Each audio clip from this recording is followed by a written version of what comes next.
Hello दोस्तों, नमस्कार। स्वागत है आपका हमारे YouTube channel Uttarakhand GK very जी ट्रिक्स में। और आज की इस वीडियो में हम बात करेंगे दोस्तों हिंदी टेस्ट सीरीज पार्ट 3 के बारे में। इससे पहले हमने हिंदी के टेस्ट सीरीज के ऊपर 2 पार्ट ऑलरेडी अपलोड कर चुके हैं, तो वो पार्ट्स दोस्तों आप ज़रूर देख लीजिएगा। हिंदी की यह सीरीज हमारी यूके ट्रिपल एससी 746 पदों तथा वीडियो बीपीडीओ 854 पदों, आगामी समय में जो पटवारी की भर्ती, एसआई की भर्ती और उत्तराखंड पुलिस भर्ती आने वाली है, सभी के लिए काफ़ी महत्वपूर्ण टेस्ट सीरीज है दोस्तों।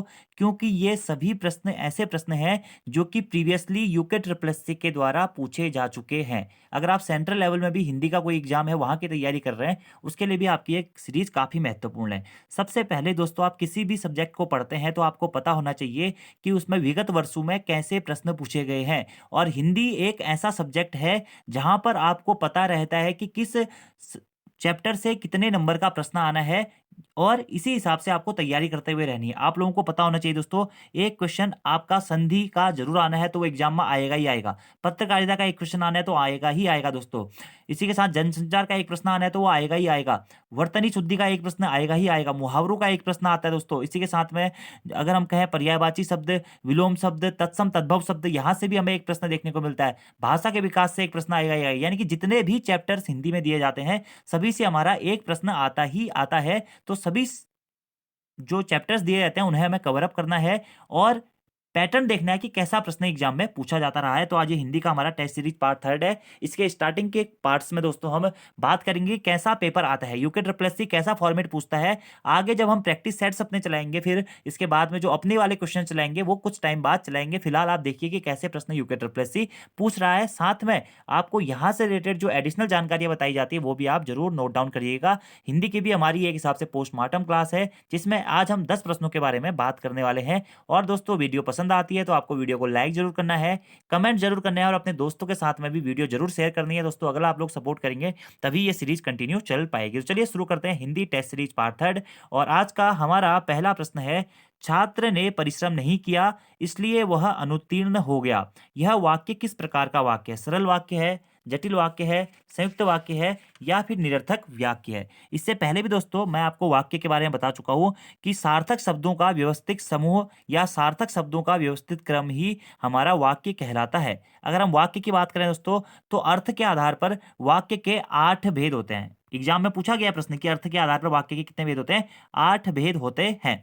इसी प्रकार से अगला दोस्तों हमारा पॉइंट आता है कि रचना के आधार पर वाक्य के कितने भेद होते हैं? रचना के आधार पर वाक्य के 3 भेद होते हैं, सरल वाक्य, संयुक्त वाक्य और मिश्रित वाक्य या फिर मिश्र वाक्य। तो यहां पर आपसे प्रश्न पूछा गया है कि छात्र ने परिश्रम नहीं किया इसलिए वह अनुत्तीर्ण हो गया। तो देखिए, इसलिए से दोस्तों ये हमारा 2 वाक्य जुड़े हुए हैं, तो ये हमारा कौन सा वाक्य हो जाएगा? संयुक्त वाक्य हो जाएगा। परिभाषा लिख लीजिएगा कि जिन वाक्यों में 2 या 2 से अधिक सरल वाक्य और, एवं, तथा, या, अथवा, इसलिए, अतः, तो, किंतु, परंतु, पर, लेकिन आदि माध्यमों से जुड़े रहते हैं, वहां पर हमारा संयुक्त वाक्य होता है। अगर यहाँ पे इसलिए की जगह पे दोस्तों और होता, तथा होता, या होता, इसलिए होता, अथवा होता, किंतु, परंतु, लेकिन, पर, इस टाइप से भी जुड़ा रहता, तो वहां पर हमारा हमेशा क्या होगा?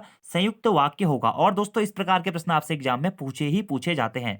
अगला रचना के आधार पर वाक्य का दूसरा जो भेद है वो होता है दोस्तों सरल वाक्य या साधारण वाक्य। यानी कि ऐसे वाक्य दोस्तों जिसमें एक ही विधेय होता है और एक ही उद्देश्य होता है, वो हमारे सरल वाक्य या साधारण वाक्य होते हैं। जैसे कि विमल खाता है, राकेश गाता है, मोहन नहाता है, ये क्या है? हमारे सरल वाक्य होते हैं। ठीक है। संयुक्त वाक्य में हमें पता है कि और, एवं, तथा, किंतु, परंतु, इस टाइप से जुड़े रहते हैं। मिश्रित वाक्य, मिश्र वाक्य क्या होते हैं? जिन वाक्यों में एक प्रधान उपवाक्य हो तथा दूसरा क्या हो? गौड़ उपवाक्य हो, वहां पर हमारे मिश्रित उपवाक्य होते हैं। यह दोस्तों क्योंकि, जितना, उतना, जैसा, वैसा, जब, तब, जहां, वहां, इस माध्यम से जो सेंटेंस से जुड़े रहते हैं या वाक्य जुड़े रहते हैं, वह मिश्र वाक्य के अंतर्गत आते हैं। ये पॉइंट भी आप लोगों को दोस्तों डायरेक्टली नोट डाउन कर लेना है। ठीक है। बाकी उद्देश्य क्या होता है और विधेय क्या होता है तो आप लोगों को पता ही होगा, बचपन से आप ये चीजें पढ़ते हुए आ रहे हैं। चलिए आगे बढ़ते हैं। तो ऑप्शन नंबर सी दोस्तों इसका सही आंसर हो जाएगा। ठीक है। निरर्थक वाक्य क्या होता है दोस्तों? ऐसे वाक्य जिसका कोई भी अर्थ नहीं निकलता है, वह निरर्थक वाक्य कहलाते हैं। जैसे कि मैं कहूं, मैं उधर जाऊंगा, उधर से इधर जाऊंगा, इधर से ऐसे चले जाऊंगा, इधर से वैसे चले जाऊंगा, इसका कोई अर्थ नहीं निकल रहा है। यानी कि आप अगर नॉर्मली कहते हैं यहां जाकर, वहां जाकर, इधर आना, मतलब जिसका कोई अर्थ नहीं निकलता वो हमारा निरर्थक वाक्य कहता है। जटिल वाक्य यानी कि कठिन वाक्य, बहुत ही कठिन वाक्य जो समझने में परेशानी हो रही है उसे जटिल वाक्य कहते हैं। वैसे ये दोनों वाक्य एक दूसरे से एग्जिस्ट नहीं करते हैं, ये भी आपको याद रखना है। अगला हमारा दूसरा प्रश्न है दोस्तों, अच्छा प्रश्न है कि अंडमान निकोबार में शासन और शिक्षा की भाषा कौन सी है? बंगाली है, निकोबारी है, हिंदी है या फिर अंडमानी है? तो अंडमान निकोबार में शासन और शिक्षा की भाषा दोस्तों हमारी क्या है? हिंदी ही है, ठीक है। अंडमान निकोबार आप लोगों को पता ही है, हमारा एक केंद्र शासित प्रदेश है जहां पर शासन और शिक्षा की भाषा क्या है दोस्तों? हिंदी है। तो हिंदी के बारे में चलो थोड़ा सा बात कर लेते हैं। आप सभी लोगों को पता है कि हिंदी हमारी दोस्तों राजभाषा है, जो कि भारतीय संविधान के भाग 17 आर्टिकल 343 से लेकर 351 में हिंदी के बारे में और हिंदी के विकास क्रम के बारे में बताया गया है। आर्टिकल 343 यानी कि 343 के तहत दोस्तों, 343 ए या क के तहत हमारी राजभाषा हिंदी तथा हमारी लिपि देवनागरी होगी, यह घोषणा की गई थी। अब यहीं से प्रश्न आता है दोस्तों कि राष्ट्रीय हिंदी दिवस कब मनाया जाता है? तो 14 सितंबर को राष्ट्रीय हिंदी दिवस मनाया जाता है। अंतर्राष्ट्रीय हिंदी दिवस कब मनाया जाता है दोस्तों? 10 जनवरी को अंतर्राष्ट्रीय हिंदी दिवस मनाया जाता है। अब हिंदी हमारी दोस्तों क्या है? राजभाषा है। तो आपको पता होना चाहिए कि संसार में जो टॉप 5 बोले जाने वाली भाषाएं हैं, यानी कि विश्व में जो टॉप 5 बोलियां हैं या भाषाएं हैं, उसमें से हिंदी कौन से नंबर पे है? चौथे नंबर की। यानी कि आप ये कह सकते हैं कि विश्व में बोले जाने वाली भाषाओं में हिंदी चौथे नंबर की भाषा है। पहले स्थान पर है मंडारिन, जो कि चीन की भाषा है। दूसरे स्थान पर स्पेनिश बोली जाती है। तीसरे स्थान पर इंग्लिश और चौथे स्थान पर दोस्तों पूरे संसार में हिंदी बोली जाती है। यह आपको याद रखना है। यहीं से अब हमारा प्रश्न आता है कि हिंदी किस भाषा परिवार की बोली है? तो हिंदी दोस्तों हमारी भारोपी भाषा परिवार की बोली है। कौन सी? भारोपी भाषा परिवार की ये बोली है। और भारत के अंतर्गत लगभग लगभग 68% जो जनसंख्या होती है ना दोस्तों, वह इसी भारोपी परिवार की बोली के अंतर्गत आती है। अब भारत में बोली जाने वाली बोलियों की बात करें तो भारत में सर्वाधिक जनसंख्या कौन सी बोली बोलती है? तो भारत में बोली जाने वाली मतलब सर्वाधिक जनसंख्या द्वारा जो बोली जाने वाली बोली हिंदी ही है। ये आपको दोस्तों याद रखना है। हिंदी का विकास क्रम आप लोगों को पता ही होगा। संस्कृत से वैदिक संस्कृत आई, फिर लौकिक संस्कृत आई, फिर पाली, प्राकृत, अपभ्रंश, अवहट, और इस प्रकार से हमारी हिंदी का विकास हुआ। यहीं से हमारा प्रश्न बनता है, हिंदी की आदि जननी किसे कहा जाता है दोस्तों? तो संस्कृत को हिंदी की आदि जननी कहा जाता है। और उत्तराखंड सरकार ने दोस्तों सन 2010 में संस्कृत को अपनी दूसरी राजभाषा बनाया था। कब? 2010 में। और संस्कृत को अपनी राजभाषा बनाने वाला उत्तराखंड भारत का पहला राज्य था। ये आपको याद रखना है। तो हिंदी की आदि जननी थी संस्कृत। और अगर आपसे पूछा है कि हिंदी का विकास किससे हुआ है, तो हिंदी का विकास दोस्तों हमारा अपभ्रंश से हुआ है। ये पॉइंट आपको नॉर्मली हिंदी से संबंधित याद रखने हैं फिलहाल, क्योंकि इतने पॉइंट से एग्जाम में पहले भी प्रश्न पूछे गए हैं और आगे भी आपसे दोस्तों यहां से प्रश्न पूछे जा सकते हैं। अब दोस्तों आप लोगों से मैं एक क्वेश्चन पूछ रहा हूं, कमेंट बॉक्स में आपको इसका आंसर देना है कि हिंदी साहित्य सम्मेलन का प्रथम बार आयोजन कहाँ और कब किया गया था? इसका आपको कमेंट बॉक्स में आंसर देना है। अच्छा प्रश्न है ये भी, ठीक है। आगे बात करते हैं। तीसरा प्रश्न है, वर्तनी की दृष्टि से शुद्ध शब्द है, और ये दोस्तों ऐसा शब्द है कि बहुत बार ये क्वेश्चन एग्जाम में पूछा जा चुका है। तो याद रखना आपको, उज्जवल।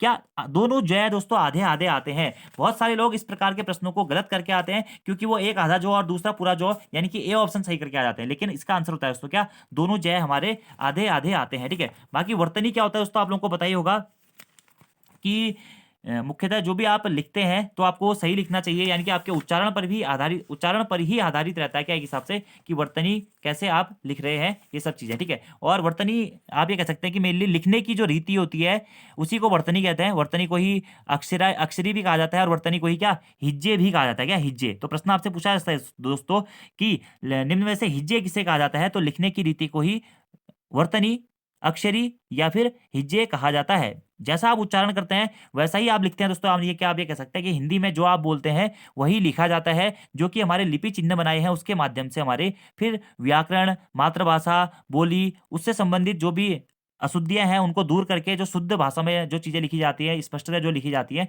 वह हमारी वर्तनी कहलाती है। जैसे कि उज्ज्वल, ये क्या है दोस्तों? उज्ज्वल, ठीक है। इसी प्रकार से होता है, मतलब शुद्ध वर्तनी से आपका एक प्रश्न तो एग्जाम में आता ही आता है, ये आप याद रखिएगा। जैसे कि एक एग्जाम में यहाँ से प्रश्न पूछा गया, अंत्याक्षरी। अंत्याक्षरी किस हिसाब से लिखते हैं, ठीक है। तो अंत्याक्षरी में ओ आधा नो आधा तो या छ री, इस टाइप से लिखते हैं, ठीक है। इसी प्रकार से बारात होता है, बारात होता है, तो बारात नहीं होता दोस्तों, बारात होता है। क्या? बारात होता है। तो ऐसे ही प्रश्न एग्जाम में आते हैं। हस्तक्षेप होता है या हस्ताक्षेप होता है? तो हमेशा दोस्तों हस्तक्षेप हमारा क्या होगा? शुद्ध होगा। तो इस प्रकार के प्रश्न ना एग्जाम में पूछे जाते हैं। मुख्यतः आपको वर्तनी में क्या करना है, सबसे पहले आपको मात्राओं का ध्यान देना है कि मात्राएं सही है या नहीं है। जैसे कहीं पे आप छोटी ई की मात्रा आती है तो बड़ी ई की लग जाती है, बड़ी ई की आती है तो छोटी ई की लग जाती है, ये ठीक है। इस प्रकार से इसी के साथ साथ आपको वर्तनी में एक चीज और ध्यान देनी रहती है कि आपको आधे अक्षर और पूरे आधे वर्णों और पूरे वर्णों का भी ध्यान देना पड़ता है कि आधा कहाँ पे आएगा, पूरा कहाँ पे आएगा। ब और वो का आपको ध्यान देना पड़ता है दोस्तों, ठीक है। नौ और णौ का ध्यान देना पड़ता है, छोटा ऊ बड़ा ऊ का ध्यान देना पड़ता है। इसी प्रकार से री की मात्रा कौन सा वाला रह लग रहा है ये आपको ध्यान देना पड़ता है। ए आएगा या ऐ आएगा, ओ आएगा या औ आएगा, कौन सी मात्रा आएगी, अनुस्वार आएगा, विसर्ग आएगा, चंद्र बिंदु आएगा या अर्ध चंद्र बिंदु आएगा, या फिर हम कह सकते हैं आगत वाला बिंदु आएगा, विसर्ग आएगा। इस प्रकार के आपको कॉन्सेप्ट ना देखने पड़ते हैं कि यार क्या चीज आएंगी, कौन सा स्व आएगा। देखिए 3 से होते हैं, तालव्य से, मूर्धन्य से और दंत्य से, कौन सा वाला सह आएगा। इस प्रकार के प्रश्न देखने पड़ते हैं जो कि एग्जाम की दृष्टि से महत्वपूर्ण रहते हैं। ये चीजें आप दोस्तों प्रैक्टिस से ही सीख सकते हैं, ठीक है। आगे बात करते हैं, ऐसे ही एग्जाम्पलों की प्रैक्टिस आपको करते रहनी है। चौथा प्रश्न है, अर्ध सरकारी पत्र के प्रारूप में प्रेक्षक का नाम एवं पदनाम कहाँ लिखा जाता है। सबसे पहले दोस्तों बात करते हैं अर्ध सरकारी पत्र होता क्या है। इसी को दोस्तों अर्ध शासकीय पत्र भी कहा जाता है। यह एक प्रकार का अनौपचारिक पत्र होता है। वैसे तो देखा जाए तो अर्ध सरकारी पत्र भी सरकारी पत्र का ही एक प्रकार होता है, लेकिन दोस्तों जब सरकारी कामकाज को जल्द निपटाने हेतु या सरकारी मामलों का जल्द निपटारा करने हेतु व्यक्तिगत स्तर पर एक कर्मचारी दूसरे कर्मचारी को मामलों को निपटाने के लिए पत्र लिखता है, तो वो हमारा हो जाता है क्या, अर्ध सरकारी पत्र। देखिए दोस्तों सरकारी पत्र मैं आपको इससे पहले वीडियो में बता चुका हूं कि सरकार के कामकाज से संबंधित जो पत्र होते हैं वह सरकारी पत्र होते हैं, एक विभाग का से दूसरे विभाग को भेजे जाते हैं। और सरकारी पत्र की विशेषता क्या होती है कि निम्न पद से उच्च पद को भी भेजा जा सकता है, उच्च पद से निम्न पद को भी भेजा जाता है। लेकिन अर्ध सरकारी पत्र की यह विशेषता है कि यह समान पद से समान पद को भेजा जाता है और व्यक्तिगत स्तर पर भेजा जाता है ताकि मामले का निपटारा जल्द से जल्द हो सके। यानी कि व्यक्तिगत स्तर पर जो पत्र लिखे जाते हैं सरकार के कामकाज से संबंधित ही होते हैं, लेकिन व्यक्तिगत स्तर पर होते हैं। जैसे मैं दोस्तों कहीं का एसडीएम हूं, तो मैं जो पत्र लिखूंगा वो दूसरे एसडीएम को लिखूंगा कि आपको ये निपटाना, आप इसको मामले को जल्दी देख लीजिए, इसका निपटारा मुझे करना है। इस हिसाब से अर्ध सरकारी पत्र लिखा जाता है ताकि मामले का निपटारा जल्द से जल्द किया जा सके। अर्ध सरकारी पत्र हमेशा हमारा दोस्तों उत्तम पुरुष शैली में लिखा जाता है। प्रश्न पूछा गया कि अर्ध सरकारी पत्र के प्रारूप में प्रेक्षक का नाम कहां लिखा जाता है। तो प्रेक्षक का नाम दोस्तों शीर्ष में बाईं ओर लिखा जाता है, ठीक है। आपको बताओगा आप कोई भी पत्र लेखन लिखते हैं दोस्तों, सबसे पहले आपके आती है पत्रांक संख्या। तो अर्ध सरकारी पत्र की पत्रांक संख्या आती है शीर्ष में, मध्य में इसकी पत्रांक संख्या आती है। उसके बाद में दोस्तों अर्ध सरकारी पत्र में क्या आता है, प्रेक्षक का नाम आता है। तो प्रेक्षक का नाम कहां पे आता है, बाईं ओर शीर्ष में प्रेक्षक का नाम आता है। यानी कि प्रेक्षक कौन होता है दोस्तों, पत्र को भेजने वाला प्रेक्षक होता है। इसी प्रकार से प्रश्न आता है आपके अर्ध सरकारी पत्र में कार्यालय का पता कहां पे लिखा जाता है। तो शीर्ष में दाईं ओर दोस्तों अर्ध सरकारी पत्र में कार्यालय का पता लिखा जाता है। उसके बाद में यहाँ पे थोड़ा बहुत संबोधन दिया जाता है, विषय लिखा जाता है, फिर नीचे से बहुधी लिख के स्टार्ट, मतलब नीचे से नॉर्मली लेटर लिखा जाता है कि इस प्रक्षेप में ये कहने का आदेश हुआ है, इस टाइप से, ठीक है। उसके बाद में देखिए प्रेक्षक का नाम तो आ गया बाईं ओर शीर्ष पर। अगर आपसे पूछा है कि अर्ध सरकारी पत्र में शीर्षक या पत्रांक संख्या कहां पे लिखा जाता है, तो शीर्ष में मध्य पर हमारा क्या पत्रांक संख्या लिखी जाती है, बाईं ओर या दाईं ओर भी कभी कभी लिख देते हैं, ठीक है। प्रेक्षक का नाम शीर्ष में बाईं ओर लिखा जाता है। और वहीं आपसे पूछा जाएगा कि प्रेषित का नाम अर्ध सरकारी पत्र में कहां लिखा जाता है। तो अर्ध सरकारी पत्र में दोस्तों प्रेषित का नाम अंत में बाईं ओर लिखा जाता है। प्रेषित यानी कि जिसको पत्र भेजा जा रहा है, पत्र भेजने वाला प्रेक्षक होता है दोस्तों, जो कि अर्ध सरकारी पत्र में बाईं ओर शीर्ष पर लिखा जाता है। और जिसको पत्र भेजा जा रहा है वह कौन होता है, प्रेषित होता है। यानी कि पत्र को प्राप्त करने वाला प्रेषित होता है, जो जिसका नाम दोस्तों अंत में बाईं ओर लिखा जाता है। क्या, अंत में बाईं ओर लिखा जाता है। जबकि सरकारी पत्र में क्या होता है दोस्तों, प्रेक्षक का नाम और प्रेषित का नाम, दोनों का नाम शीर्ष में बाईं ओर ही लिखा जाता है। सबसे पहले प्रेक्षक का नाम आता है और उसी के नीचे की फिर प्रेषित का नाम आता है। याद रखना आपको, अर्ध सरकारी पत्र या अर्ध शासकीय पत्र उत्तम पुरुष शैली में लिखा जाता है, जबकि सरकारी पत्र दोस्तों हमारा क्या था, सरकारी पत्र अन्य पुरुष शैली में लिखा जाता था। अर्ध सरकारी पत्र एक प्रकार से अनौपचारिक पत्र होता है क्योंकि व्यक्तिगत स्तर पर एक कर्मचारी दूसरे कर्मचारी को लिखता है, जबकि सरकारी पत्र हमारा क्या था दोस्तों, वह औपचारिक पत्र था। यह पॉइंट आपको डायरेक्टली नोट डाउन करने हैं, ठीक है। आगे बढ़ते हैं। और पत्रांक संख्या कहां पे आती है तो मैंने आपको बता ही दिया है। अगला हमारा पांचवा प्रश्न है कि ईमेल किस प्रकार के जनसंचार माध्यम के अंतर्गत आता है, ठीक है। तो आपसे पूछा गया कि ईमेल किस प्रकार के जनसंचार माध्यम के अंतर्गत आता है। तो ईमेल देखिए दोस्तों श्रव्य माध्यम में आएगा, बताइए। ईमेल से आपको सुनते हैं, नहीं सुनते हैं, बताइए। ईमेल कहीं प्रिंट होता है, मुद्रण माध्यम में आएगा, नहीं आएगा। परंपरागत माध्यम का क्या मतलब बनता है, कुछ नहीं। तो ऑप्शन नंबर डी सही हो जाएगा कि आधुनिक दृश्य माध्यम के अंतर्गत आता है दोस्तों ईमेल। अब देखिए जन संचार का बात आई है दोस्तों, सबसे पहले आपको होना चाहिए कि संचार क्या होता है। संचार दोस्तों आप ये समझ सकते हैं कि संचार मेनली ये चर धातु से बना होता है, इसका अर्थ होता है चलना। यानी कि आप ये कह सकते हैं सूचनाओं, विचारों या भावों का एक स्थान से दूसरे स्थान पर आदान प्रदान करना ही हमारा क्या होता है, संचार कहलाता है। नॉर्मली आज आप दोस्तों टीवी देखते हैं, समाचार सुनते हैं, आप मेरी ये वीडियो देख पा रहे हैं, ये क्या है, ये भी तो जनसंचार है। तो जनसंचार का मतलब क्या होता है, जन धन संचार, जन धन संचार, यानी कि जब आप एक विशाल जन समूह के साथ में क्या करते हैं, संचार करते हैं या अपनी सूचनाओं का, विचारों का, भावों का आदान प्रदान करते हैं, तो वह हमारा जनसंचार कहलाता है। नॉर्मली आप परिभाषा लिख सकते हैं जनसंचार की, विशाल जनसमूह के मध्य में सूचनाओं, विचारों या भावों का आदान प्रदान करना ही हमारा जनसंचार कहलाता है। और इसी जनसंचार के माध्यम दोस्तों, हमारा अभी आधुनिक जनसंचार के माध्यम चलते हैं। मुख्यतः 3 जनसंचार के हमारे माध्यम होते हैं। आधुनिक जनसंचार के 3 माध्यम होते हैं। सबसे पहला माध्यम होता है दोस्तों क्या, प्रिंट मीडिया, जिसे हम बोलते हैं क्या, मुद्रण माध्यम। इसके अंतर्गत आता है समाचार पत्र, पत्रिकाएं और पुस्तक, ये क्या होते हैं, मुद्रण माध्यम या प्रिंट मीडिया के अंतर्गत आते हैं। ठीक है।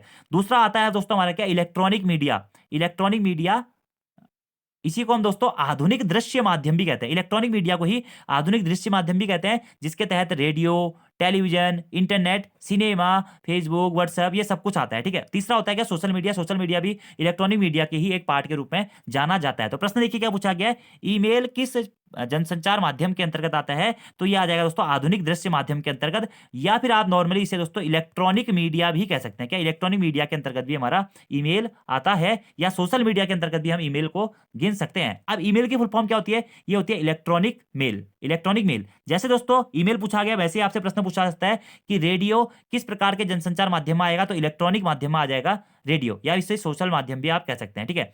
या आधुनिक दृश्य माध्यम भी कह सकते हैं। इसी प्रकार से पूछ देगा कि जो पत्र पत्रिकाएं होती है वह किस प्रकार के जनसंचार माध्यम के अंतर्गत आती है, तो वह मुद्रण माध्यम या प्रिंट माध्यम के अंतर्गत आती है। तो चलिए ईमेल के बारे में थोड़ा सा जान लेते हैं, क्योंकि ये जनसंचार का एक माध्यम है। मुख्यतः दोस्तों ईमेल होता क्या है, अगर आप इंटरनेट के माध्यम से किसी कंप्यूटर या किसी अन्य उपकरण, जैसे आपका स्मार्टफोन, मोबाइल फोन से पत्र भेजते हैं, तो उसी को हम बोलते हैं क्या, इलेक्ट्रॉनिक मेल। यानी कि प्राचीन समय में दोस्तों जो पत्र आप हाथों से लिखकर भेजते थे, वही पत्र वर्तमान में आप ईमेल के माध्यम से भेजते हैं। नॉर्मली ईमेल की परिभाषा होती है इंटरनेट के माध्यम से किसी कंप्यूटर या अन्य उपकरण जैसे कि मोबाइल से पत्र भेजने का तरीका ही हमारा ईमेल या इलेक्ट्रॉनिक मेल कहलाता है। ईमेल में दोस्तों जैसे गूगल के अंतर्गत जीमेल आता है, याहू के अंतर्गत याहू मेल आता है, रेडिट मेल, बिंग मेल, इस टाइप से अलग अलग ईमेल के माध्यम से आप ईमेल भेज सकते हैं। अब बात यह आती है ईमेल या इलेक्ट्रॉनिक मेल के आविष्कारक कौन थे दोस्तों, तो रे टॉमलिंसन। रे टॉमलिंसन को क्या माना जाता है, ईमेल का आविष्कारक माना जाता है। सबसे पहले 1972 में इन्हीं रे टॉमलिंसन के द्वारा सबसे पहला ईमेल भेजा गया था, इस कारण इन्हीं को ईमेल के आविष्कारक के रूप में भी जाना जाता है। इतने पॉइंट आपको ईमेल से याद रखने हैं। और आधुनिक जनसंचार का एक माध्यम है, आधुनिक दृश्य माध्यम के अंतर्गत आता है, और इलेक्ट्रॉनिक मीडिया के अंतर्गत यह आता है। ऑप्शन नंबर डी इसका राइट आंसर हो जाएगा। अगला हमारा छठा प्रश्न है दोस्तों, ये भी काफी इंपोर्टेंट प्रश्न है, और आप ये कह सकते हैं कि आसान प्रश्न भी है। क्या पूछा गया है, संबंधवाचक संज्ञा विशेषण का उदाहरण है। देखिए संबंधवाचक संज्ञा विशेषण, ऑप्शन देखिए, मौसीरा भाई, तीन शेर, मीठा फल या कड़वी बात। अब बताइए दोस्तों, ये लेवल है यूके ट्रिपल का, ऐसे प्रश्न वहां पे पूछे जाते हैं। एक दो प्रश्न कठिन आते हैं, लेकिन कुछ प्रश्न तो आपको देखिए, अगर ये किसी ने नहीं भी पढ़ा होगा ना, वो भी सही कर देगा। संबंध कहां पे दिख रहा है, मौसीरा भाई में ही तो संबंध दिख रहा है, तो संबंधवाचक संज्ञा विशेषण का उदाहरण हो जाएगा क्या, मौसीरा भाई। अब सबसे पहले बात आती है दोस्तों कि विशेषण क्या होता है। तो आप सभी लोगों को पता होगा कि संज्ञा या सर्वनाम की विशेषता बताने वाले शब्दों को हम विशेषण कहते हैं। जो शब्द विशेषता बताता है उसे विशेषण कहा जाता है, और जिसकी विशेषता बताई जाती है उसे विशेष्य कहा जाता है। सपोज दैट दोस्तों, आप लोग मेरी विशेषता बता रहे हैं कि मैं मोटा हूं, ठीक है, आपने कहा कि मैं मोटा हूं, ये मेरी क्या है दोस्तों, विशेषता है। तो जो शब्द विशेषता बताते हैं वह विशेषण कहलाता है। जिसकी विशेषता, मेरी विशेषता बताई जा रही है ना कि मैं मोटा हूं, तो मोटा क्या आ जाएगा, विशेषण हो जाएगा। और मेरी विशेषता बताई जा रही है तो मैं जो हूं या लड़का जो है वो विशेष्य हो जाएगा। नॉर्मली आप ये कह सकते हैं कि मोटा लड़का खेल रहा है, ठीक है, तो लड़का क्या है दोस्तों, यहाँ पे विशेष्य हो गया, और मोटा उसकी विशेषता है, तो वो हो जाएगा क्या दोस्तों, विशेषण। ये आपको याद रखना है। इसी के साथ में दोस्तों विशेषण के हमारे मुख्यतः कितने प्रकार होते हैं, 4 प्रकार होते हैं। कौन कौन से होते हैं, लिख लीजिएगा। सार्वनामिक विशेषण, इसी के साथ साथ गुणवाचक विशेषण, इसी के साथ में आता है दोस्तों हमारा क्या, अगला संख्यावाचक विशेषण, और अगला आता है क्या, परिणामवाचक या परिणाम बोधक विशेषण। कौन कौन से विशेषण होते हैं, सार्वनामिक विशेषण, गुणवाचक विशेषण, संख्यावाचक विशेषण और परिमाण बोधक विशेषण। ठीक है। अब दोस्तों इसके भी हमारे अलग अलग टाइप होते हैं, लेकिन यहां पर प्रश्न पूछा गया आपसे कि संबंधवाचक संज्ञा विशेषण का उदाहरण है। ये संबंधवाचक संज्ञा विशेषण किसका प्रकार है बताया दोस्तों आपको, गुणवाचक। गुणवाचक विशेषण के अंतर्गत आता है हमारा क्या दोस्तों, संबंधवाचक संज्ञा विशेषण। अब देखिए गुणवाचक विशेषण क्या होता है, जो शब्द संज्ञा अथवा सर्वनाम के गुण धर्म या उसके स्वभाव का बोध कराते हैं उसे हम कहते हैं क्या, गुणवाचक संज्ञा, सॉरी, गुणवाचक विशेषण हम उन्हें कहते हैं।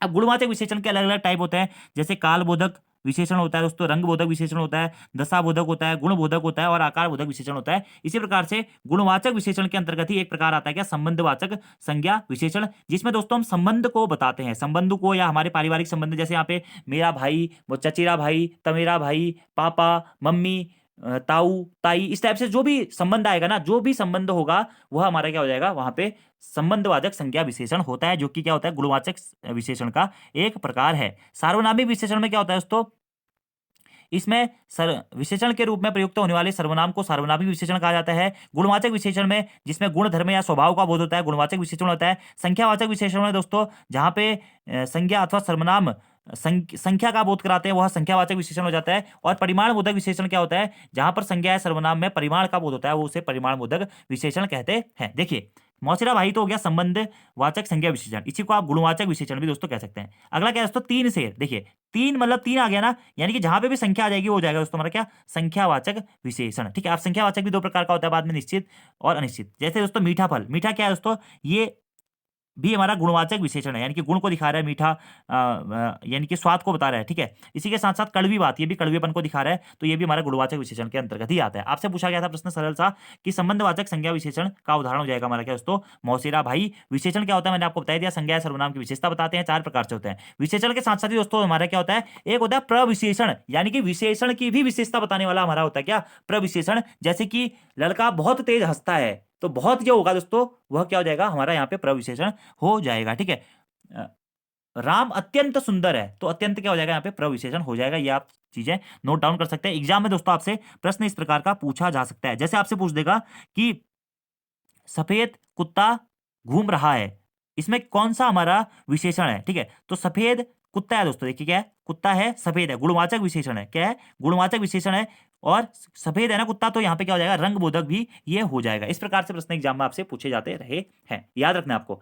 अगला प्रश्न सातवां और काफी सरल प्रश्न है दोस्तों, कि जो शब्द लिंग, वचन तथा काल के अनुसार नहीं बदलते हैं उन्हें कहते हैं। तो सरल सा प्रश्न है कि जो शब्द लिंग, वचन तथा काल के अनुसार नहीं बदलते हैं उन्हें दोस्तों अविकारी शब्द कहते हैं, जबकि जो शब्द लिंग, वचन, काल के अनुसार परिवर्तित हो जाते हैं उन्हें दोस्तों विकारी शब्द कहते हैं। विकारी शब्द में कौन कौन से आते हैं, संज्ञा, सर्वनाम, विशेषण और क्रिया, ये दोस्तों हमारे क्या होते हैं, विकारी शब्द होते हैं, यानी कि ये लिंग, वचन और कारक बदलने पर बदल जाते हैं। ठीक है, लेकिन अविकारी शब्द ऐसे शब्द होते हैं जो कि लिंग, वचन, काल, कारक बदलने पर नहीं बदलते हैं। देखिए दोस्तों, मैंने आपको इससे प्रीवियस वीडियो में भी बताया था कि रूप या प्रयोग के आधार पर शब्द हमारे मुख्यतः दो प्रकार के होते हैं, रूप या प्रयोग के आधार पर। एक होता है विकारी शब्द और दूसरा होता है अविकारी शब्द। विकारी शब्द लिंग, वचन, काल, कारक, काल के आधार पर परिवर्तित हो जाते हैं, और विकारी शब्द के मुख्यतः चार प्रकार के होते हैं, संज्ञा, सर्वनाम, विशेषण और क्रिया।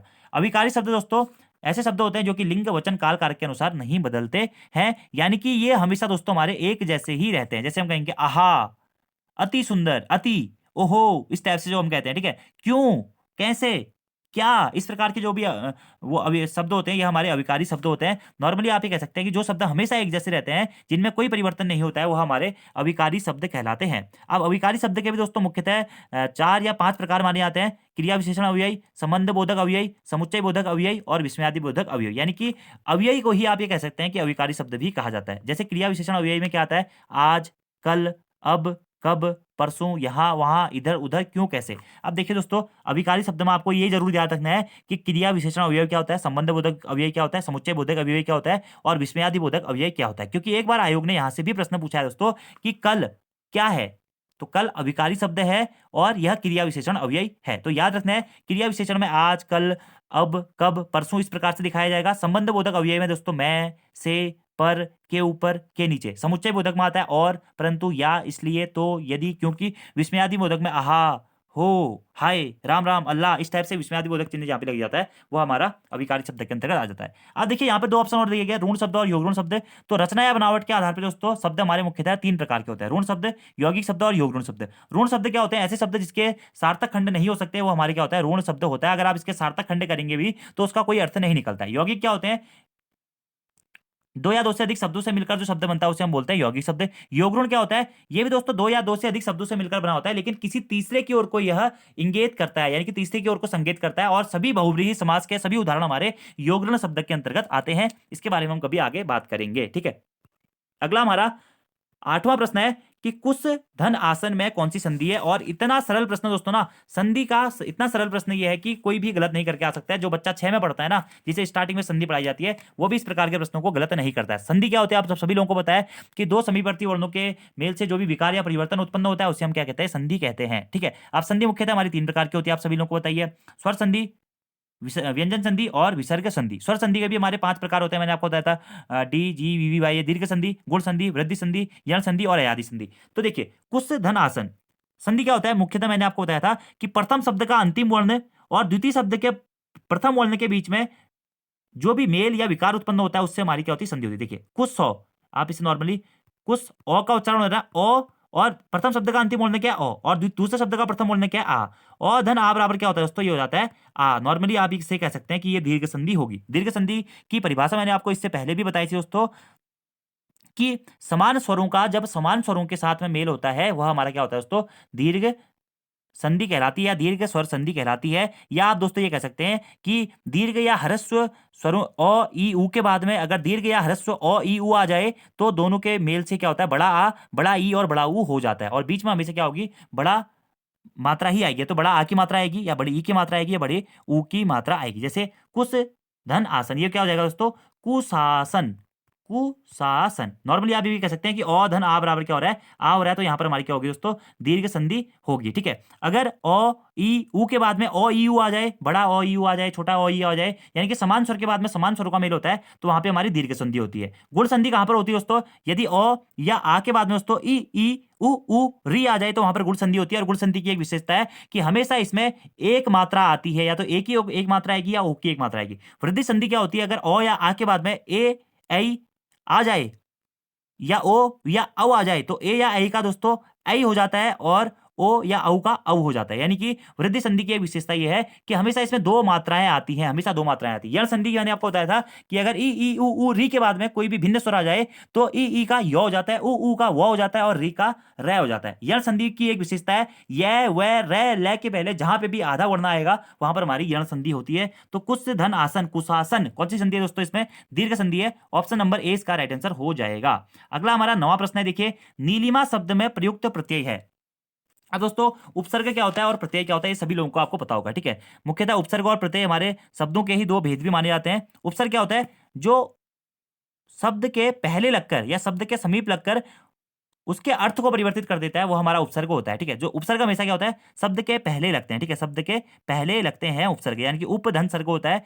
उप मतलब होता है समीप और सर्ग मतलब होता है सृष्टि करना, यानी कि किसी शब्द के समीप आकर नया शब्द बनाना या उसके अर्थ को परिवर्तित कर देना ही हमारा क्या होता है, उपसर्ग होता है। ठीक है, इसी प्रकार से दोस्तों हमारा होता है क्या, प्रत्यय। प्रत्यय क्या होता है, जो शब्द के बाद में या शब्द के पीछे लगकर या शब्द के अंत में लगकर उसके अर्थ में विशेषता लाते हैं या नया शब्द बनाते हैं या उसके अर्थ को परिवर्तित कर देते हैं, वह हमारे प्रत्यय कहलाते हैं। उपसर्ग शब्द के पहले लगकर उसके अर्थ में विशेषता लाता है या नया शब्द बनाता है, वैसे ही प्रत्यय दोस्तों शब्द के बाद में लगकर उसके अर्थ में विशेषता लाता है या आप ये कह सकते हैं कि उसके अर्थ को परिवर्तित कर देता है या नए अर्थ का या नए शब्द का निर्माण करता है, वो हमारा प्रत्यय होता है। प्रत्यय क्या होता है, शब्द के बाद में लगता है। देखिए, नीलिमा में कौन सा प्रत्यय है, देखिए नीलिमा, यानी कि इसका मतलब क्या है कि प्रत्यय क्या होगा, हमेशा लास्ट में लेगा, तो नी तो हो नहीं सकता। ठीक है, आप देखिए, ईमा, लीमा या मा। देखिए दोस्तों, आपको प्रत्यय में एक से दो चीजें हमेशा याद रखनी है कि प्रत्यय मैंने आपको बताया कि हमेशा शब्द के अंत में लगता है, पीछे लगता है, या पीछे लगकर जो अर्थ में विशेषता लाता है, परिवर्तन लाता है, नए शब्द का निर्माण करता है, वो हमारा प्रत्यय कहलाता है। ठीक है, और प्रत्यय दोस्तों इसका अपना कोई भी अर्थ नहीं होता है। प्रत्यय का अपना कोई भी अर्थ नहीं होता है, यह स्वतंत्र रूप से प्रयोग किया जाता है। ठीक है, तो नीलिमा में नील धन ईमा, मूल शब्द मूल धातु हो जाएगी इसमें दोस्तों, यह नील, और प्रत्यय क्या लगा है दोस्तों, ईमा प्रत्यय इसमें लगा है। इस कारण नीलिमा में कौन सा प्रत्यय हो जाएगा, ईमा प्रत्यय हो जाएगा। लीमा प्रत्यय दोस्तों नहीं हो सकता है, क्योंकि मैंने आपको बताया था कि प्रत्यय का अपना कोई भी अर्थ नहीं होता है। नी हो नहीं सकता, मां भी दोस्तों अकेले हो नहीं सकता, तो नीलिमा में कौन सा प्रत्यय हो जाएगा, तो इसमें हमारा ईमा प्रत्यय हो जाएगा। ठीक है, और प्रत्यय हमारे मुख्यतः दोस्तों दो प्रकार के होते हैं, एक होता है कृत प्रत्यय और दूसरा होता है तद्धित प्रत्यय। ठीक है, और नॉर्मली बात आती है आपकी कृत प्रत्यय दोस्तों होता क्या है, कि वे प्रत्यय जो क्रिया के मूल रूप यानी कि धातु में जोड़े जाते हैं उन्हें हम कहते हैं क्या दोस्तों, कृत प्रत्यय। और कृत प्रत्यय से बने शब्द कृदंत शब्द हमारे कहलाते हैं। इसी प्रकार से दूसरा होता है दोस्तों क्या हमारा, दूसरा होता है दोस्तों तद्धित प्रत्यय।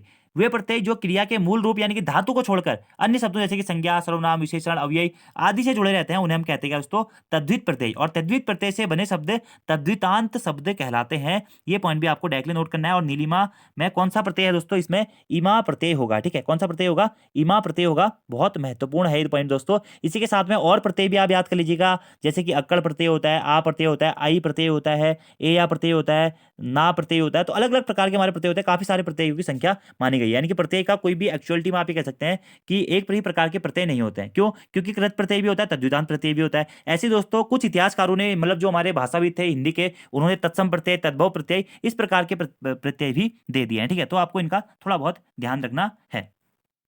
आगे बढ़ते हैं दोस्तों। ठीक है, ऑप्शन नंबर ए इसका राइट आंसर हो जाएगा। और आज का हमारा लास्ट क्वेश्चन है कि पूर्ववर्ती शब्द का विलोम या विपरीतार्थक शब्द क्या होगा, पश्चिमवर्ती, दक्षिणवर्ती, परवर्ती या उपयुक्त में से कोई नहीं। तो पूर्ववर्ती का विपरीतार्थक शब्द होता है दोस्तों क्या, परवर्ती। पूर्ववर्ती मतलब पहले, पर मतलब आगे, पूर्ववर्ती का विलोम क्या हो जाएगा दोस्तों, परवर्ती हो जाएगा। तो ऑप्शन नंबर सी इसका राइट आंसर हो जाएगा दोस्तों। तो आज की इस वीडियो में हमने 10 प्रश्नों के बारे में बात करी जो कि यूके ट्रिपल के प्रीवियसली एग्जाम्स में पूछे जा चुके हैं। अच्छे प्रश्न है दोस्तों, इसी प्रकार के प्रश्न एग्जाम में पूछे जाते रहे हैं और आगे भी इसी प्रकार के प्रश्न एग्जाम में पूछे जाएंगे। तो आप लोग अगर हिंदी पढ़ रहे हैं तो आपको इस आधार पर पढ़नी है कि अपने कॉन्सेप्ट बस क्लियर रखिए दोस्तों। हिंदी में देखिए इतना तो मैं आपको कह सकता हूं कि 10 से 15 क्वेश्चन बहुत सरल आते हैं। हाँ, 5 क्वेश्चन जरूर अच्छे लेवल के आएंगे दोस्तों, आपको घुमाने की कोशिश करेंगे, लेकिन 10 से 15 क्वेश्चन आप आसानी से कर सकते हैं क्योंकि ये अच्छे लेवल के क्वेश्चन होते हैं। तो आज की इस वीडियो में इतना ही दोस्तों। Thank you, thanks for watching video. और इसी के साथ साथ दोस्तों, अगर अभी तक आपने हमारा चैनल सब्सक्राइब नहीं किया है तो चैनल को सब्सक्राइब जरूर कर ले, वीडियो को लाइक जरूर कर ले, अपने दोस्तों के साथ में वीडियो को शेयर करना ना भूलें।